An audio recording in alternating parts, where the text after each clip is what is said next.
Hello, good evening, everyone. This is Alamjeet Flora from the Wednesday Talk Show brought to you by Pothos Events. Pothos Events is a Sweden based company. Welcome to all our new viewers who've joined us today. We are here since quite some time, since 2018. We have been doing live shows with stand up comedians, and now we have come digital. From the past 4 months, we have a lot of good celebrities and good personalities who have been on the show, and we take this forward, bringing you more and more guests and inspiring you. So, thank you so much for joining us today. We have a great guest joining us from our neighbor country, Norway. But before that, just a little bit of thought. How often have you heard the phrase, it was destined? Yes, we prepare for something else and life just surprises us, changes our path and exposes us to a whole new world and we then learn this new chapter of life, surrender to its adventure and grow so much more as a human and of course inspire all around us.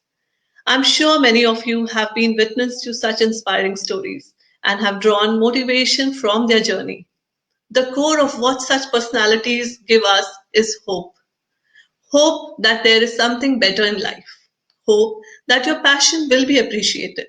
Hope that it's always worth the wait. We have seen many pathbreakers who paved the road for so many to follow. Many Indian personalities from movies, music to technology have opened up doors for so many Indians and given us opportunities to grow. One such pathbreaker is with us today who has put India in the forefront and in the famous show MasterChef Norway 2020. MasterChef show, whose format has been exported around the world, has the same MasterChef logo and now is produced in more than 40 countries and airs in over 200 territories. Our guest, Dr. Sakirat Waraich, was one of the 16 contestants selected for TV show MasterChef Norway 2020.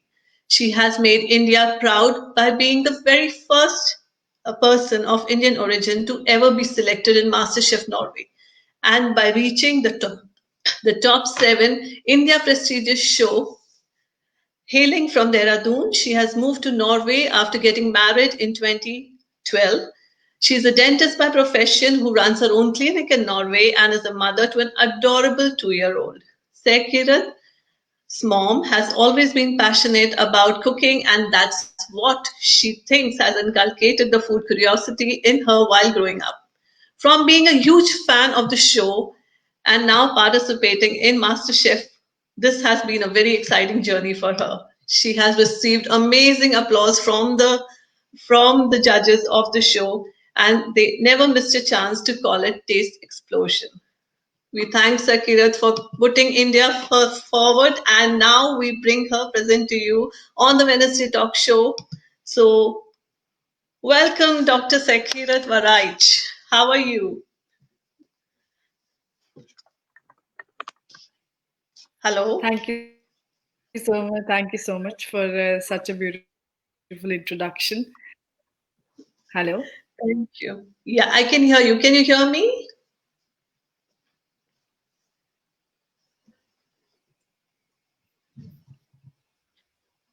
Yeah. Can you hear me, Sakirat? Yeah, now I can hear. It was very coming from your end. Okay. All right. We are having a bit of an issue, I think, with the internet, such as live shows. They always come up with some problems. Sakirat, now I would like to move forward and ask you to tell us something about yourself, your life in Norway, and also maybe how you stumbled upon the MasterChef show.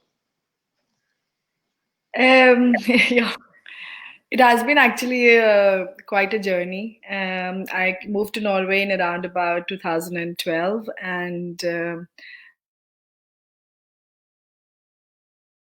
from there to being a professional dentist and to owning my own clinic and achieving the goal of being in MasterChef has been quite a journey. But I'm really happy with the whole outcome, and it's just been very overwhelming, the whole process, but it has been very nice to be a part of such a big show, and it has been, of course, a passion and a dream that has come true of the year, but it has been a good year in that sense. Okay, and how was this journey? How did you enroll in for MasterChef? You came to Norway in 2012, and you were handling your clinic, I guess. And how did this whole thing happen then? It was actually not that manner. It was more like a very spontaneous decision.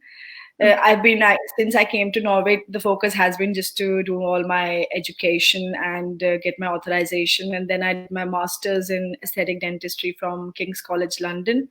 So those were actually the primary years I was using the time for. MasterChef was, again, as I said, it was just more like a spontaneous decision. I was watching MasterChef India, as I'm a huge big fan of it, and I just searched, googled what was happening in MasterChef Norway, and to my surprise, there were just 2 days to the deadline of MasterChef Norway. So I was like, okay, they're like, I didn't really have the time to really, I didn't have a good picture of one of my dishes or things like that. So I had to really hurry up and just created a dish and took some okay pictures actually, and just sent in to the audition, not just an audition, the app. They were like, yeah, we would like to talk to you. And I was like, no.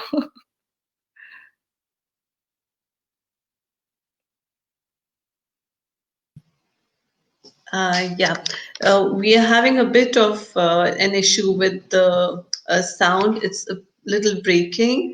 So just going ahead with what questions we had for you is that you have, done your dentistry, and I understand that it is very time consuming to do that kind of study. So how did you have this? How did you, get passionate about cooking, and from where did it all start? I was just thinking I can just move on. Is the sound clear now, or do you want me to change it? No, it's fine. That's fine. You can carry on. Okay. No, actually, as I said, it wasn't more of it wasn't that much of a planned thing to do. But I've always had this curiosity about food, especially something that I'm very interested in is molecular gastronomy. I think that is what interests the kind of scientist or the science side of me, and the food side. So it wasn't more like it was just a general thing that I thought I could just pursue, and I think it was just to go with the flow and get through with it. So it just went on. Okay, good for us that you went on with that passion, and you, got India, a place in MasterChef Norway 2020. So you've actually, paved a way for so many and shown a dream can come true for so many of us over here. So, whom do you follow generally for your cooking tips when you are cooking? Who is your inspiration? And tell us something about it.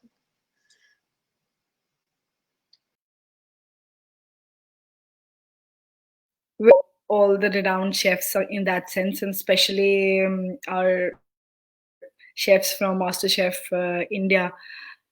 Chef Vikas Khanna is one of my favorites. Chef Vineet Bhatia is spectacular in his own ways. So of course I look up to those chefs for the whole modern Indian cuisine that even I believe in so much firmly. But otherwise, for like the other tips, I look up to my mother or my grandmother, so that we can just, I remember doing some of my recipes before I was going to MasterChef, and just, trying to think about things. I used to just call up them and ask them all the time, like, okay, what do you think about this? Should I mix in this? Should I mix in that?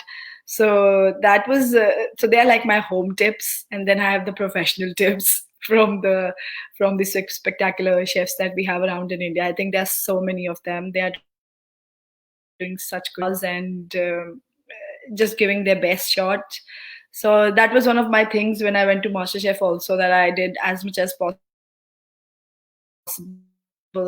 as an Indian cooking in all forms and functions.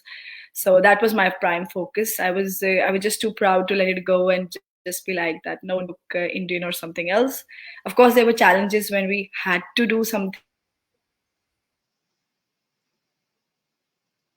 that we wanted to do it myself. Then it was always Indian. Yeah, great. And I also saw in your introduction that you are a vegetarian. So it must have been a challenge for you with some dishes. Yes, that was that was a very big challenge actually, because even before I was leaving for MasterChef, my husband was like, "Are you sure?" Because especially in Norway, you know, you have to cook so he was like, "How are you going to manage that?" So I've been I don't really cook it on general basis, but I do a bit of fish and a bit of chicken at home sometimes, and that is also for my just for my husband actually. But uh, I won't say I can really I know them so well, but I don't taste them. So I do it with like a just like a um, estimate basically of the taste and the texture, and of course there's a lot of science involved in there. So you should know what the temperature should be, how much is cooked and how much is not cooked and everything. So usually take the science side when it involves meats and fishes, and put in the flavors that I think would enhance the ingredient. Great. So I'm sure you tried, now you know so much. And but during the show, how was it? Like it must be quite hectic, I'm sure, balancing your work, your clinic, your daughter, she's very small now, and there's so much that goes more behind the show also. So how did you manage? How challenging and how was it like for you, that journey? It was quite difficult actually, but when you leave the show, you realize basically actually, first of all, you don't know how long you're going to last. So to be very honest, I was keeping my hopes quite low. So and there were a lot of things. One thing was I was a vegetarian. The other thing was like, I don't know, and I've not been in this country for such a long period of time also, and there were a lot of different factors involved. So first, I was actually thinking I'll be back home quite soon, but I was there for a very very long period of time. We had 20 shows, 20 episodes, and I was in 16 of them. So it was actually a very challenging period because it kept, I kept going forward, and I started missing home a lot, and I missed my daughter a lot at home. But I had very good help and support of my family, my husband, my in-laws, my mother-in-law, my father-in-law. So they were available to help me in those situations, and so my daughter was well taken care of, and I could focus on the show and just go forward with it. On my clinic's front, so we are two dentists there. So I had the other colleague who could take the patients for me for that time. So I was able to manage it okay because I didn't know how much long I'm going to last there. So it involved a lot of changes and a lot of planning and things, but it worked out well. Everything went well. So I was back at work as soon as I was out of the show. Next day I had the whole lined up patients full of the clinic was full with the patients. So it was fine. It was balanced well, I think. Yeah, I'm sure you were on a great mission to make India proud, and so everyone supported you. So that's great. Bravo to all of them who supported, and you Thank also did so well. So great. Uh, considering Indian food, I'm sure you miss it a lot. And do you find any, Indian good restaurants in Norway that have matched your, taste buds? Well, actually, I would say the reason of getting into cooking was also because I was missing so much of the home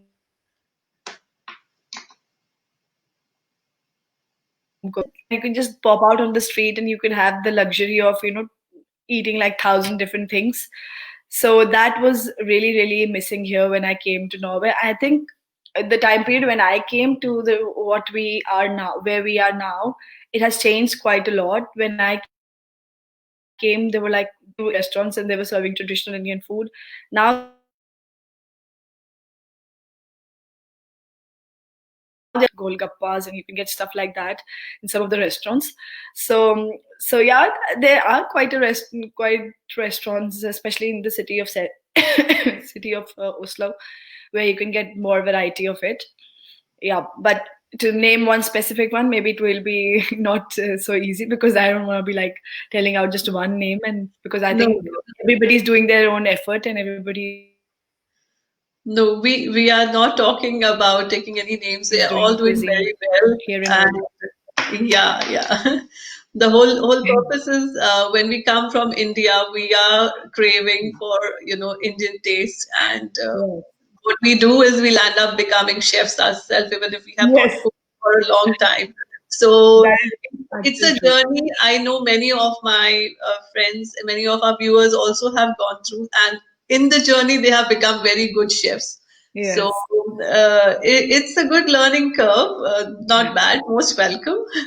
Yeah. So, what is your to-go food like? What do you like? Well, if I really have times, then of course it is a proper something with paneer, like a proper gravy, a makhani gravy or something with paneer. Anything with paneer, actually, that's my favorite. But usually on the working days, it is we try to make some shortcut dishes so that when you've had a really long day at the clinic or like wherever you're working, so you don't really have the potential to come home and cook a proper Indian meal. But yeah, a proper like a gravy with paneer, a makhani gravy with paneer with some parathas is my actually my comfort food in that sense. Yes. Okay. Yeah, and Indian food is not easy. We have too many ingredients Yes. going in there. So, yeah. So, in that thought, what would be your tips? Give us some three tips of yours while making food. Well, I think the biggest tip would be just, and I think everybody knows that, but just to keep yourself that to think about it every time you cook is you should balance your salt, your sweet, your sour, and you like all your of course your spices in any dish. And when you balance all these, you actually land up creating a very good taste of like whatever you're creating. It could be a curry, it could not be a curry, it could be any type of cuisine. And of course, take care of the textures. Don't just think about serving something that is completely soft or something that is completely crunchy. Try and add different textures to the same dish, and you will see yourself. You will be like, oh my god, this dish just tasted better now because I had some more crunch to it. And the third thing, of course, is what we all have seen in these years now, that how a dish is plated or how a dish looks, that has a lot to do. I have seen times when you've been served like the best tasting thing. Maybe it's not the best looking, but when you taste it, you're like, oh my god, wow, that is so yummy. But I think to invite somebody for a meal, or like to just make it appealing is very important, even if you're having it for yourself, I think. Because I've seen sometimes for myself, I've cooked and I've then I don't really feel like eating till I've plated it. I have to plate it in a particular manner. I don't think I'm the best person to plate all the dishes, but whenever I've done, I've tried to do my best and use time to plate it, because then it becomes very very appealing for your senses. You just don't eat with your mouth, you eat with your eyes as well. So it's important to please all your senses when you're cooking. That would be the only tip I think I have. Yeah, amazing tip. Yeah, of course, you pamper yourself first. So, Yes. play it for Very yourself. important. Yeah. Good tip. You need to pamper. So, also, like as a mother, I always have some questions for kids or parenting. So, in that Yeah. sense, I would. Do you have any secret tips for making healthy food for kids who are fussy? Yeah. Mine is 2.5 right now, and I can see her tantrums growing day by day. So I Yeah. don't know how long these tips are gonna be working, but The only thing I usually do is like try and make her food as colorful as possible.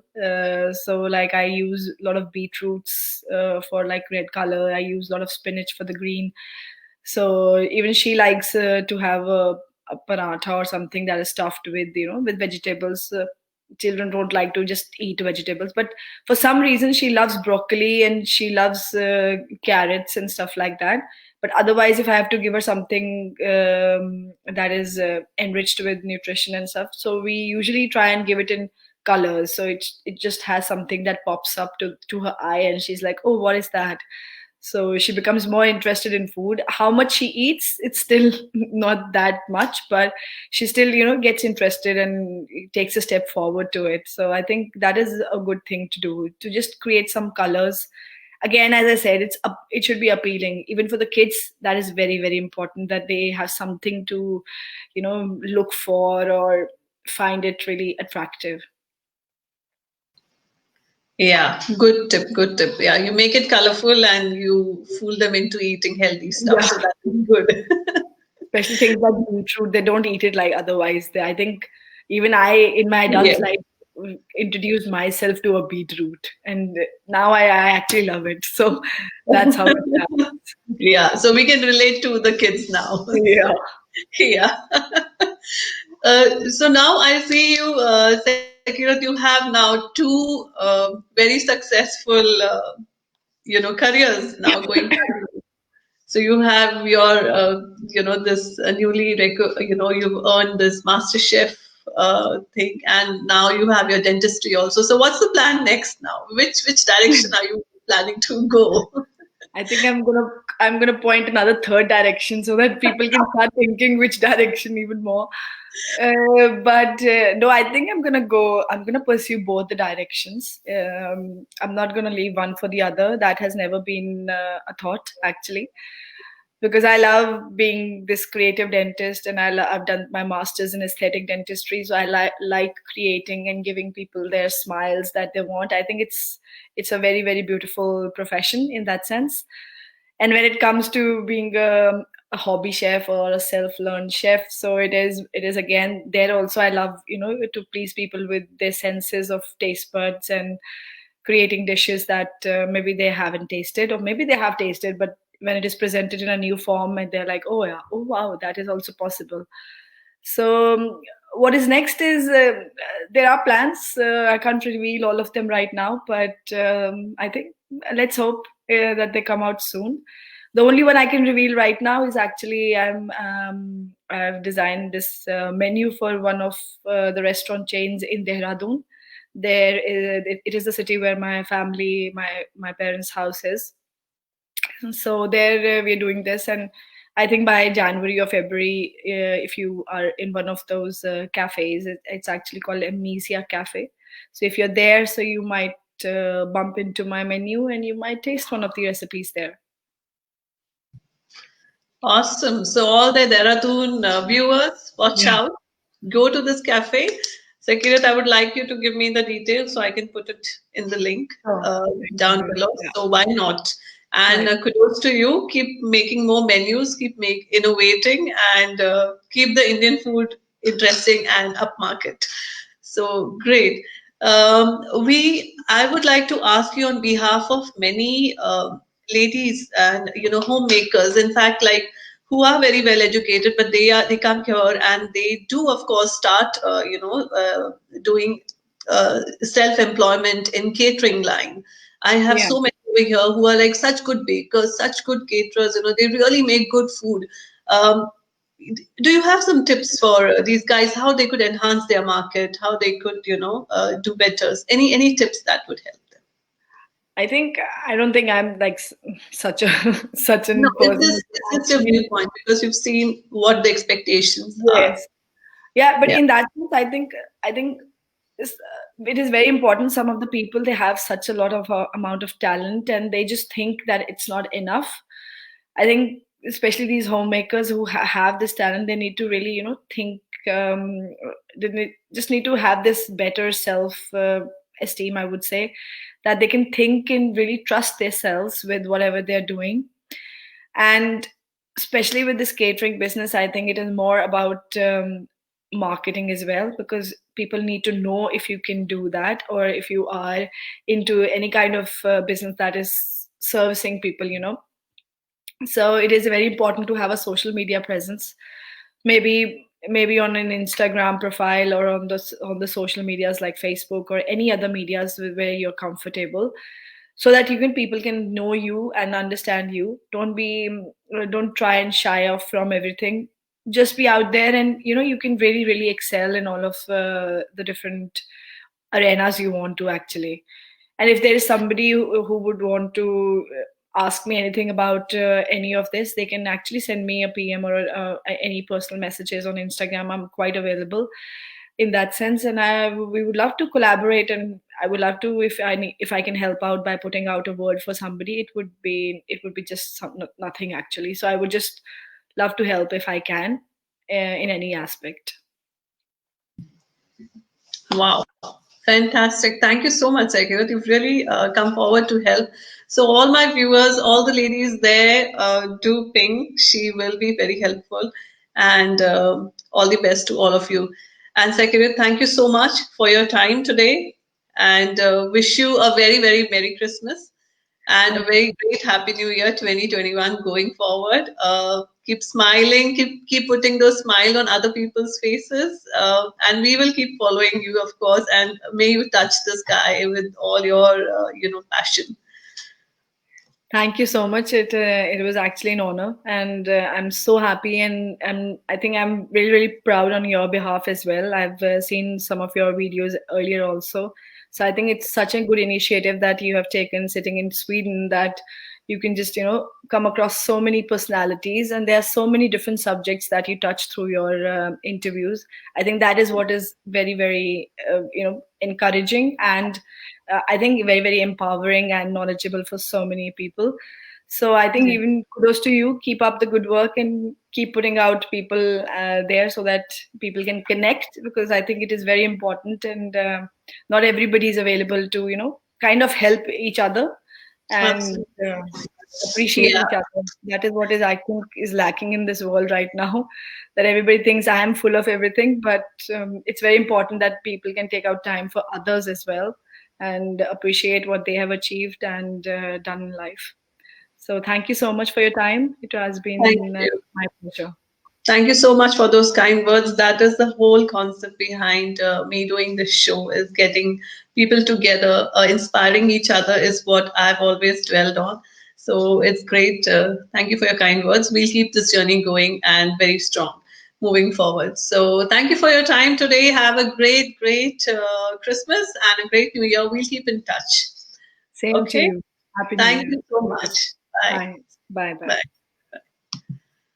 So that was Sakirat Waraich. She was from Norway, and how inspiring and how humble she was, and so giving. So please keep in touch with her. Follow her on her Instagram and Facebook. She will keep inspiring you in future also.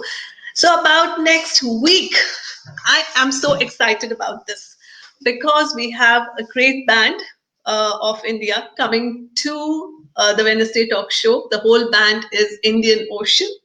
The whole band is going to be here. They are going to be here interacting with you, all of us. To tell you a little bit more about Indian Ocean is that they are here around for 27 years. The very famous Kandisa album that many of you must have heard. They are the people behind it. They have sung so many songs for Bollywood. They were also on the cover page of Rolling Stone. I'm so honored that they have agreed to our invitation of being here. So be there next week. Be and entertain, get entertained and know more about this very, very, very, very great band that we have. So thank you so much for today, and see you next week. Have a great Christmas. Enjoy yourself, stay safe, and stay healthy. And see you on 30th of December. See you. Bye.